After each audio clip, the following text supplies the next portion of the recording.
You're fine. It's Kristen. So today we're going to be talking about Dazzler 15. I really like this cover. I think it's cool. It's very dramatic. I don't know who drew this cover, but I really like it. I really like how they drew Dazzler.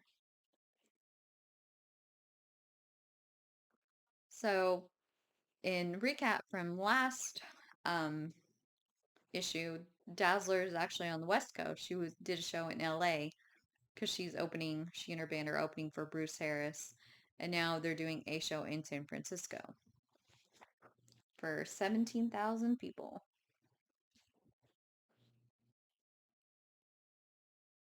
Oh, look, see, there's a cable car. I've been on one of those. I used to go to San Francisco a lot because my grandma lived in California. And so it was really fun to go there. It was a really cool place.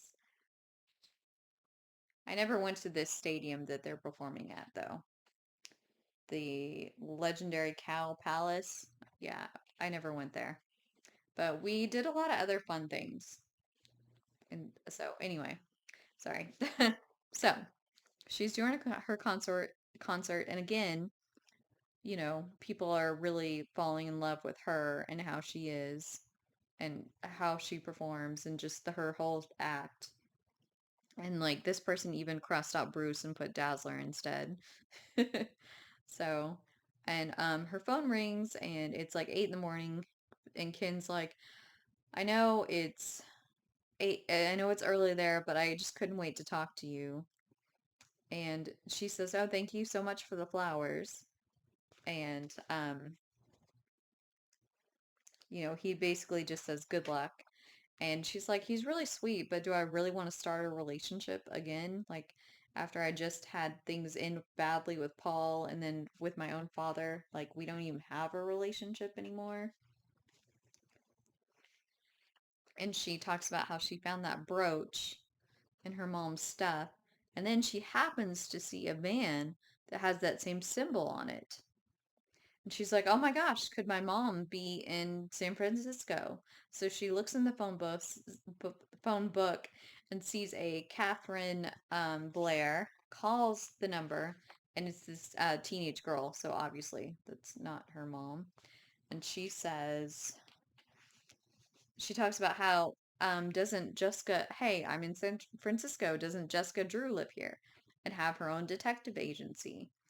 Yeah, she said she's the private detective who's friends with the X-Men. We met recently. Maybe she can help me. And that was in X-Men 148. And I have those. I'll put those two videos in the comments. The Spider-Woman 38. That's when she first meets the X-Men. And then the follow-up to that is X-Men 148. So I'll put those in the comments so that, yeah, you guys can watch those if you want. And there's, I feel like in the Dazzler comics, there's a lot of her like changing clothes or in the bathtub, or even there's even Spider-Woman changing clothes, in her lingerie and stuff. Maybe that's, of course, the 90s were huge in that they targeted completely, mostly just male audiences and sex sells, and women were drawn a certain way. But I feel like maybe these are little nods to it, to the fact that guys were the main people that were buying comics at the time, main people who were into superheroes. And maybe this is just little nods to them to try to give them something.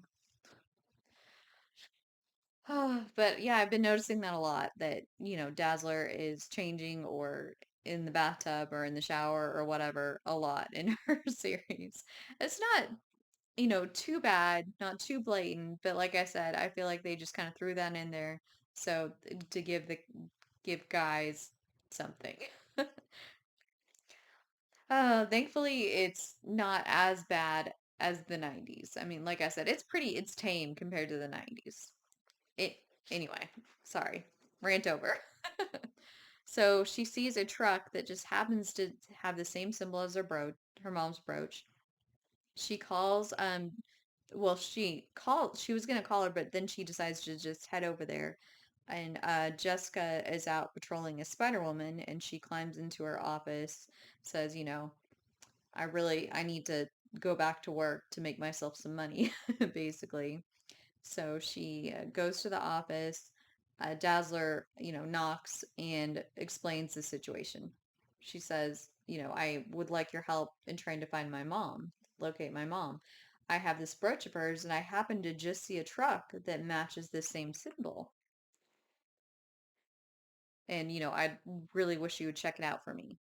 And um, so Jessica says, "Oh, brother, not another," like, is thinking, brother, not another missing parent, mysterious parent case. She says she's gotten, ever since Roots became popular, it's been an epidemic. Um, so I wasn't sure what she was talking about, but I Googled it because I wasn't sure what she was talking about. Because the only Roots I know is Finding Your Roots on PBS. But I'm pretty sure that's not what this is because that show wasn't around in 1982. So I Googled it, and the only thing that came up is Roots, this television series that was like 1977 about a slave's journey and their ancestry, from Africa to post Civil War times. So I'm assuming that's what she's talking about. But if you guys like have any further insight or know what she's talking about, let me know because that's the only thing I could really come up with. So anyway, Allison's like, I'm leaving in a couple days. And so Jessica's like, well, give me your number, your New York number, and I'll, get back to you. Basically, she's not being super nice to her. She's a little bit like testy, a little bit irritated because, but she does say, I need $100 up front. So Allison pays her and is thinking this is most of the money that I have until I get paid for the tour next month. So basically, Allison leaves and she's kind of irritated. She's kind of mad. And she says, you know what? I'll just start looking myself. Like, I have some time. I'll just start looking. So she kind of asked around since she saw the van right there. And she actually finds a homeless woman who was like, "Oh yeah, I see that van all the time." And it comes out of the Transcontinental building or the Trans America building, sorry. Transcontinental. I was close. So Jessica, she feels bad and she's like, I should really look into this. I have some time this afternoon. So she goes around, talks to her contacts, and gives this guy $100 for information on the van because he says he just painted that logo on that van. And he's like, "Oh, I can't just give you that information." So he gives her he gives she gives him $100 in order to, give out that information. And that information takes her to this vacant lot. And she's like, "What's going on here?" And so then she starts to ask people around Allison's hotel. And no luck there. So she calls her contact in the DMV, gives him the plates of the van, and he says, "Oh yeah, well, but that plate isn't registered to a red van. It's registered to um a VW Beetle, and that actually belongs to they're registered to a company in the Transamerica building." So they both end up, basically finding the same lead, the Transamerica building. So Allison follows what seems like a way down to the garage where cars are because she was going to look around for the van, and she falls through this trapdoor. Spider Woman, Jessica Drew, hears her scream and changes into Spider Woman because she feels like, that was a scream for help and that needs a superhero rather than just a private detective, private investigator. So she finds Dazzler and she's like, "What are you doing here?" And Dazzler's like, "Spider Woman, what are you doing here?" Because apparently Dazzler does not know that Jessica Drew and Spider Woman are the same person. So Spider Woman says, "Jessica Drew asked me to, look into this for her." And she basically tells Dazzler, you should leave and leave this to the professionals. It could be dangerous. Obviously, I mean, she fell through this like trapdoor hole thing. And, you know, she's like, we're not having leads to finding your mom, but there's definitely something weird going on here. So you should just leave and leave this to the professionals. Leave this to me. And she's like, you're coming with me. We're leaving. And so she turns on her tape player and she's like, I'm angry. It seems like a random thing to say because the last thing that you know, Spider-Woman says to her, "No, you're not, you idiot. You're coming with me." Because Dazzler says, "I'm gonna check this place out." Oh, because she's like, Dazzler's like, "I was scared before, but now I'm not scared. I'm just angry." But it's interesting that she just says it out loud. I'm angry, and then Dazzle burst, Spider-Woman. Oh, and it notes that on her radio, the Stones' "Hang Fire," uh, that's playing. And then all of a sudden, all the lights come on, and these dogs run out. And Dazzler is terrified. And so Spider-Woman tries, to subdue them with her venom blast and take them out basically as humanely, I guess, as she can.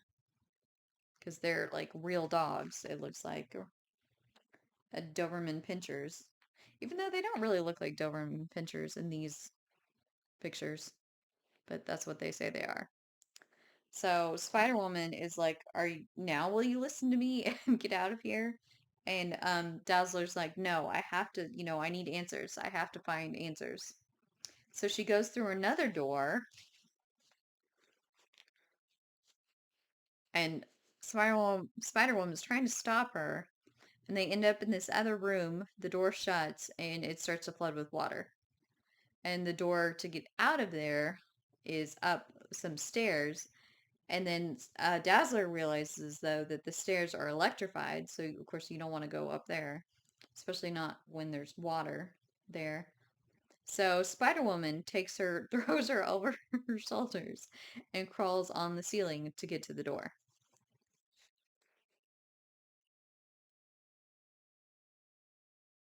And then, kind of like acrobatically, like, you know, goes through it so that they don't touch the stairs.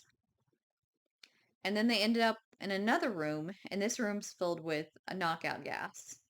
And so Dazzler tears off her shirt because it's wet and puts it, over her mouth and her nose to kind of protect herself from the gas. And Spider Woman says, I've been exposed to knockout gas before, so I'm immune. And then all of a sudden, they see these giant robots, and Spider Woman, you know, punches it and it does nothing. So, yeah. And Dazzler's tape, her radio is busted. But look, she has her skates in her purse.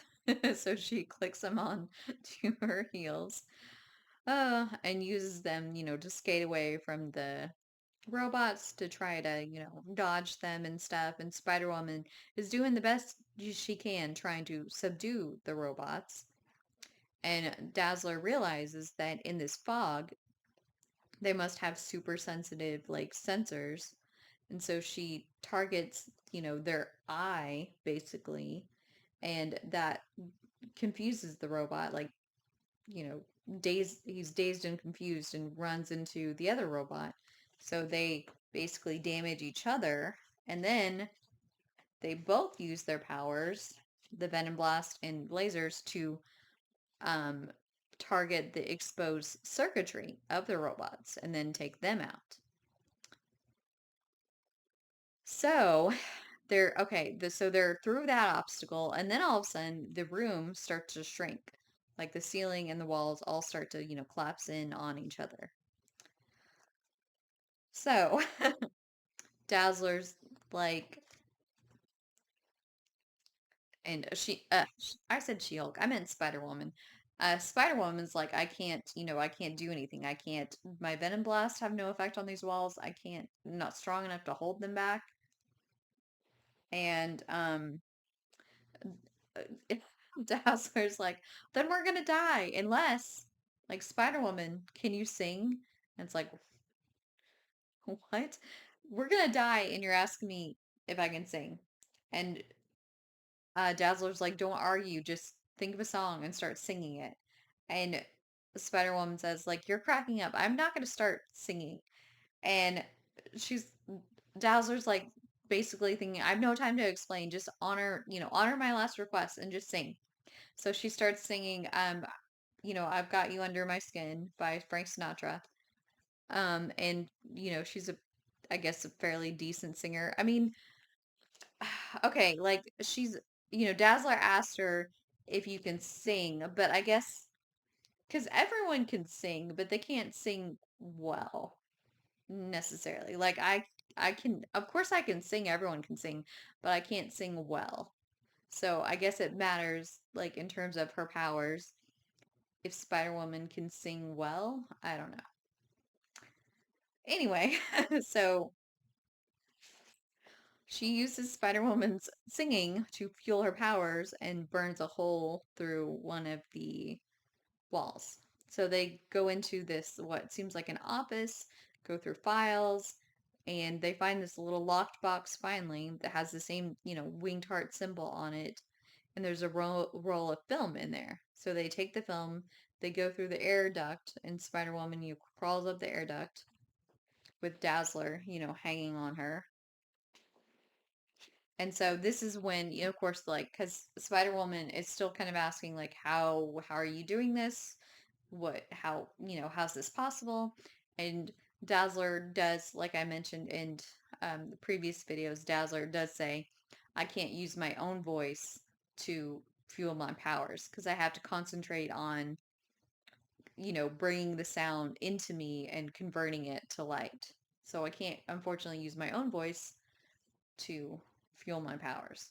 Anyway, so they go back and look at the roll of film, and apparently it is a shut down um, shield training course for new agents.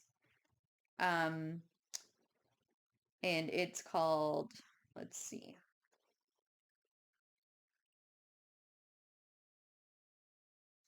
Oh, and it was actually designed by Professor Xavier, modeled after the X-Men's Danger Room.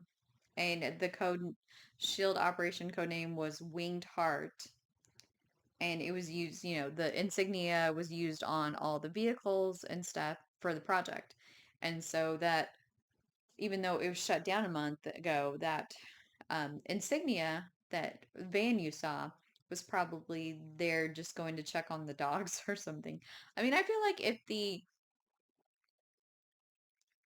project was shut down, why would they just leave the dogs there for like a month? Unless, yeah, someone is going to take care of them or going back there to take care of them because they're like highly trained and can't really like have them be adopted out because they've been trained to do, certain things. But it's still kind of sad though that the dogs just kind of live there, like have to live there, and they, you know, don't have very much human interaction and stuff. So it's kind of sad.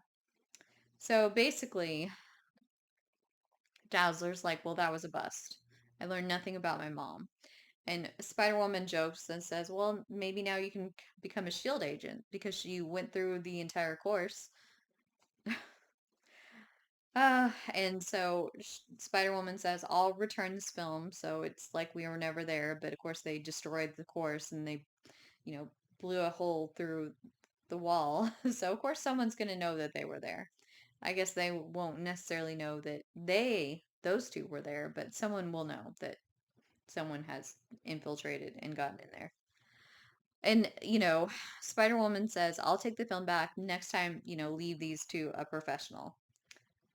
And Dazzler's like, you know what? I don't care. I'm gonna keep pursuing this. I'm gonna keep trying to find my mom. Like, I need to know what happened. So, and the thing is, I mean, maybe her mom had that pin because her mom was a shield agent or, was part of that program. That would be a simple explanation, and that's why she disappeared because she was on assignment and then, something happened, like she got killed or kidnapped or something. So, like, I honestly don't remember what happened to her mom or if they even tell us in this series. It's like that's why part of why I'm rereading it because it's been a while since I've read these. So, I mean, so stuff that of course I have read before, I'm like, "Oh yeah, I forgot about that." So, I don't really honestly remember if yeah, if she ever finds out what happened to her mom. Anyway, so the next um comic book says it's going to feature the Enchantress because she wants her revenge, who she was featured in the first issue of Dazzler. And if you recall, Dazzler actually beat her out for the gig. She was a better singer, or the um, the club owner liked her better. And Enchantress was not there to win a singing contest, but of course she was there to release the demon. But at the fact that she lost a singing contest still like irks her to no end because she's supposed to be, you know, the most beautiful, have the most beautiful voice, like just the best at everything. So she's still like apparently peaked. So anyway, I hope you will join me for that video and until next time. Bye.